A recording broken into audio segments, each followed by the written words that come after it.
महाकुंभ संगम किनाऱ्यावर चेंगराचेंगरी सर्व 13 आखाड्यांनी आज मौनी अमावस्येचे अमृत स्नान रद्द। मंगळवार बुधवार रात्री 10:30 वाजता प्रयागराजच्या संगम काठावर चेंगराचेंगरी झाली। या अपघातात 14हून अधिक जणांचा मृत्यू झाल्याची माहिती आहे। 50हून अधिक भाविक जखमी झाले आहेत। स्वरूप राणी रुग्णालयात उपस्थित असलेल्या भास्कर रिपोर्टरच्या मते 14 मृतदेह पोस्टमॉर्टमसाठी आणण्यात आले आहेत। तथापि प्रशासनाने मृतांच्या किंवा जखमींच्या संख्येबाबत कोणतीही माहिती दिलेली नाही।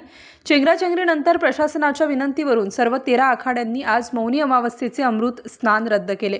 यानंतर आखाड्यांनी एक बैठक घेतली, ज्यामध्ये अमृत स्नान 10 वाजल्यानंतर करण्याचे ठरले। पंतप्रधान मोदींनी योगींशी 4 वेळा फोनवरून बोलून घटनेची माहिती घेतली। आता अधिकारी हेलिकॉप्टरमधून महाकुंभाचे निरीक्षण करत आहेत। अपघातानंतर 70हून अधिक रुग्णवाहिका संगम किनाऱ्यावर पोहोचल्या। याद्वारे जखमी आणि मृतांना रुग्णालयात नेण्यात आले। अपघातानंतर NSG कमांडोंनी संगम किनाऱ्यावर जबाबदारी स्वीकारली। संगम नाका परिसरात सामान्य लोकांना प्रवेशबंदी घालण्यात आली। गर्दी आणखी वाढू नये म्हणून प्रयागराजला लागून असलेल्या जिल्ह्यांमध्ये भाविकांना थांबविण्यात आले आहे।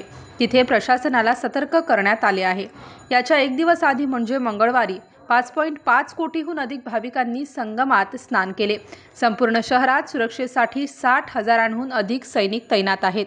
स्टार न्यूजसाठी दीपक राजगिरे।